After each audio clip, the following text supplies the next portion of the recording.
Hi, this is Anna Imagination with the Healing Garden. So this has already started and I was expecting this. I was anticipating this. I was 100% prepared for this.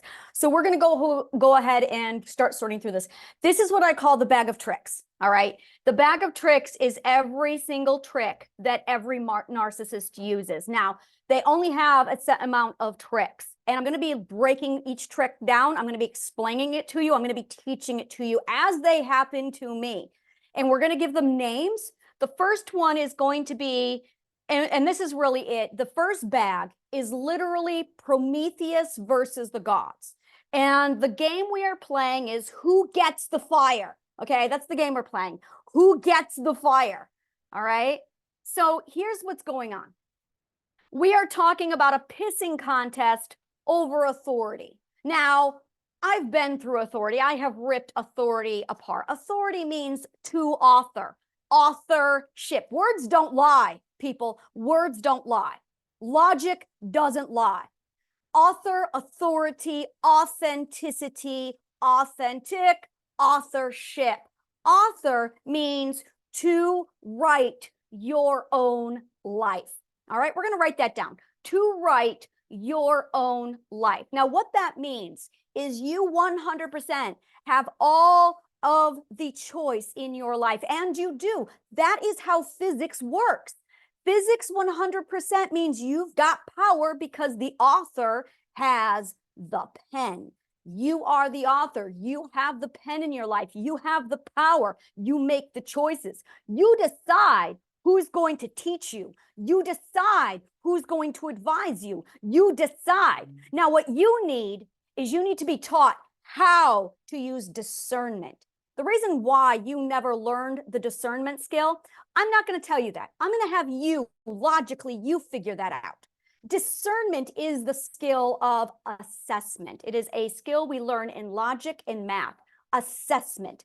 It is assessing and analyzing and evaluating the credibility, the quality, and the expertise of somebody.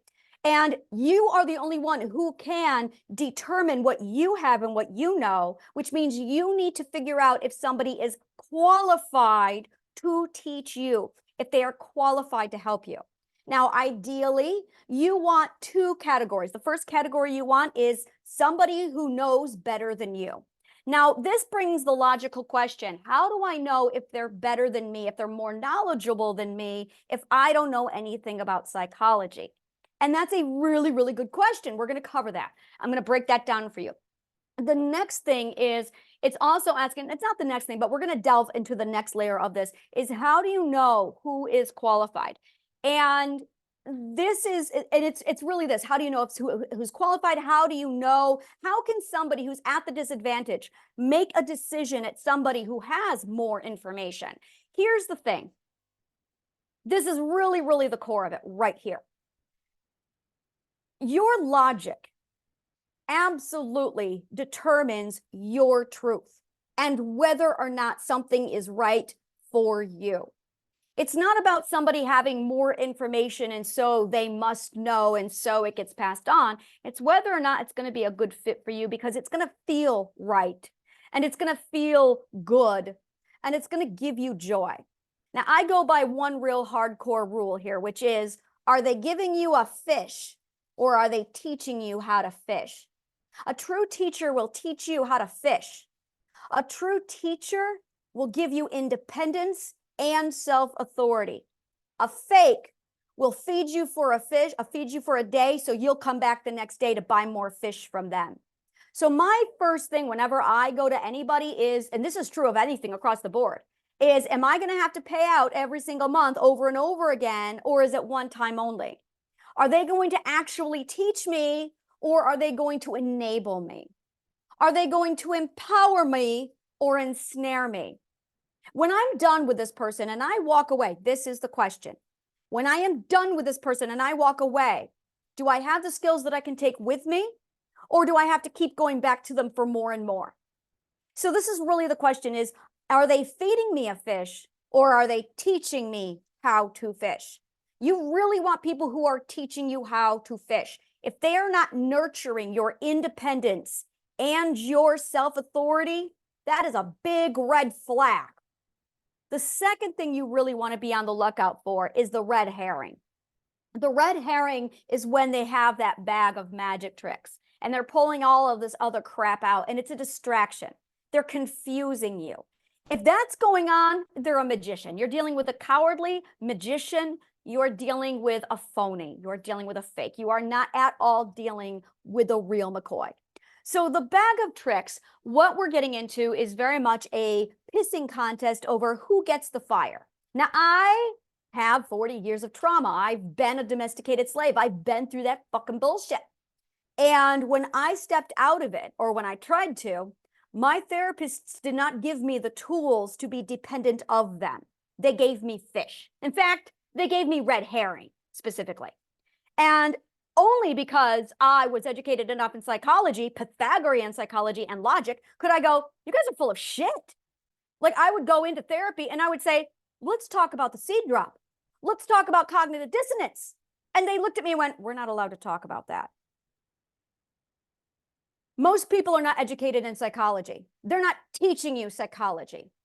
They are instead feeding you a fish. So absolutely take that into account. Now, authority, like I said, is just who gets to write your own life. But this is where you're going to see degrees. This is where you see all these credentials. This is where you see all that bullshit. And all of that can be faked. It's all can be faked. At the end of the day, and here's the real kicker, there is no such thing as authority. There's only self-authority and nothing else. There really is no such thing. It's a delusion that abusers built so they can abuse you. And then they tacked in the whole, don't question authority so they can control you. Now let's flip it. What you really want is an expert. But we have a real simple solution for that everybody knows. You hear this from Rich Dad, Poor Dad. You hear this from Warren Buffett. You hear this from the real people who sit there and get the shit done. Is when you want to do something, the very first thing you've got to do is find somebody who's done it and done it right and done it successfully. And that's where I step up and I say, excuse me, Queen of the Darkness, like that's one of my names. I have conquered and mastered trauma, abuse. I have gotten out of it and got back in it just to master it, to figure out how to move in and out of it. I have purposely put myself in with narcissists to study them and to immediately discipline my mind to figure out how to close it up, immediately distance myself and get away from them, only to put myself back to see if I could redo it again. Like, I know my shit when it comes to the darkness. I know what you need to hear. I know what everyone needs to hear in every stage of the trauma. It's absolutely not available information because no one knows how to do it. I had to figure it out. And when I figured it out, the very first thing I did was say, oh, I'm teaching everybody this shit because you got to know. So my whole shtick is make you independent and give you your self-authority. So the very first thing you need is you need fire.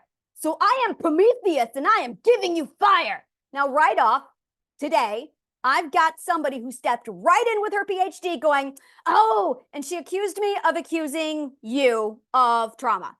And I wasn't even writing a post on trauma. I was writing a post on chain reaction science, logic, and physics. She brought up trauma. And I'm going, this is so unrelated. Ah, narcissist bag of tricks. I know what this is. So we're going to name this. This particular bag of tricks. This particular trick is the double mirror. It is putting a mirror on somebody. It's that projection. It's the I'm going to accuse you of accusation when in fact she's the accuser, because what I said was very empowering. So I empower you and she accuses me of accusation. That makes her the accuser. So it's 100% being able to understand their bag of tricks. So we're going to go ahead, and I had a name for this. And every one of these tricks is getting a very specific name. And the only reason why she was throwing a fit is because I handed you guys the fire. That's all this was, is, oh my God, I handed the God's fire to people. And I called it the target turned mirror trick. Projected accusation trick to discourage people empowerment, or the target turned mirror trick. And this is very much accusing me of accusing you. It is 100% a projection on her. So this is our very first identified narcissistic bag of tricks, because at the end of the day, Prometheus stole the fire from the gods and empowered the people with it. And now she's throwing a tantrum. And I'm going to be seeing a lot of this. The people who object to my methods, and this is hilarious to me, I have people who agree with my methods and they're ethical. And then I've got people who disagree with them. And the only ones who disagree with my methods are the narcissists who are losing power. It's this amazing thing of, I'm standing by the ethics. All I'm doing is enabling people, empowering them, and educating them. That's all I'm doing. And the narcissists are going to get ugly because, well, we know the narcissist tricks. So as they come at me, I'm going to use this because this is forgiveness. This is exactly how it's done. Oh, I love this. This is amazing. So when you are abused, you want to turn them into a teacher. This is weird, but you do. You want to turn them into a teacher. Because when you have a student teacher, it's the student who has the power. And I'll show you why. You have, let's say you have $100,000 and you want to go to college. Now you have to shop for your colleges. Let's say that you've got honoraries and they are giving you all of these invitations to go to the best Ivy League school. You've got people, you've got colleges competing for you. So now you're sitting back going, wow, I got my choice. I can go to Harvard. I can go to MIT. I can go to anywhere I want. And you just sit back and you've got the money and you've got all the power. It's you who gets to decide who's going to have the luxury of teaching you. Student has the power. You're the one who gets to walk your ass into the classroom and sit down and say, all right, you want to teach me? I'm going to grace you with opening my point of view and allowing you to enter my mind. And the moment you say something I don't like, I'm going to turn you off and say you're an asshole. Power. The power is 100% with the student. Now, in the case of abuser victim, the abuser is at the advantage. The abuser is not at the advantage. That's the delusion. The abuser makes you think that they are at the advantage. So they're going to make you feel like it's this when it's really this. And this is really it. In reality, you are like this.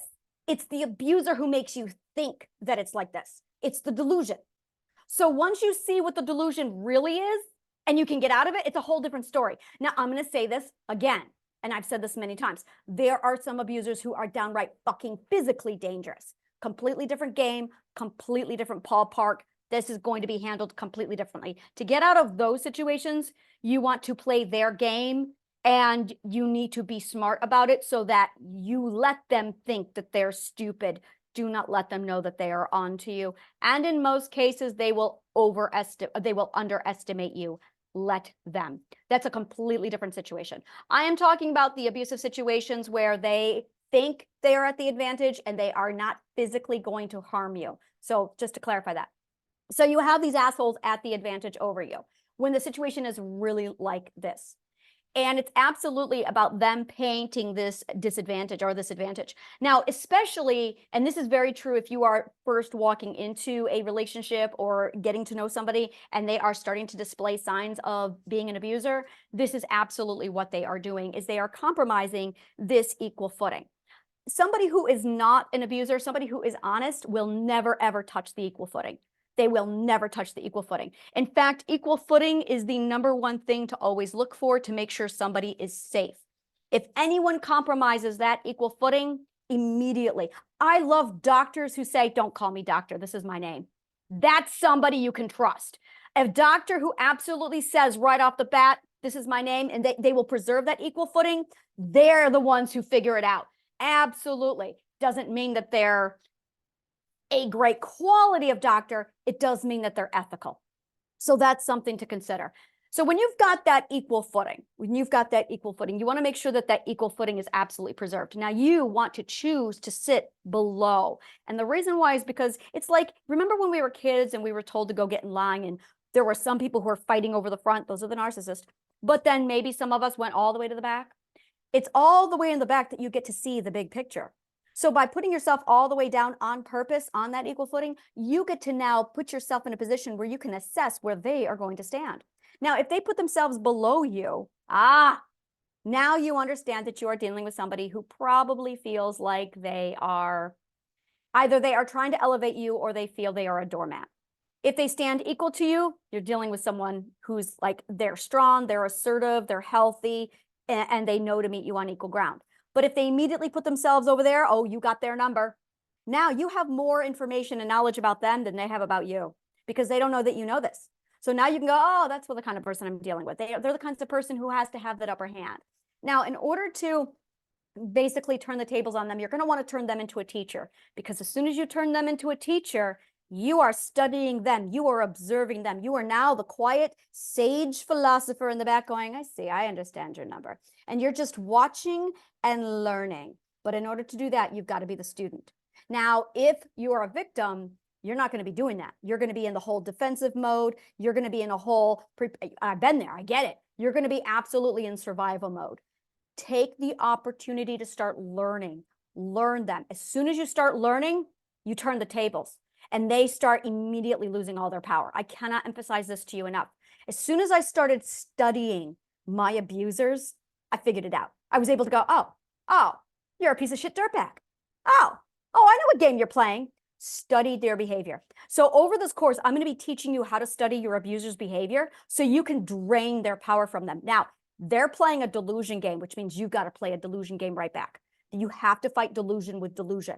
So I'm going to teach you the delusion game. I'm going to teach you how to fight back the delusion game. But here's the thing, is no one is exempt from this game.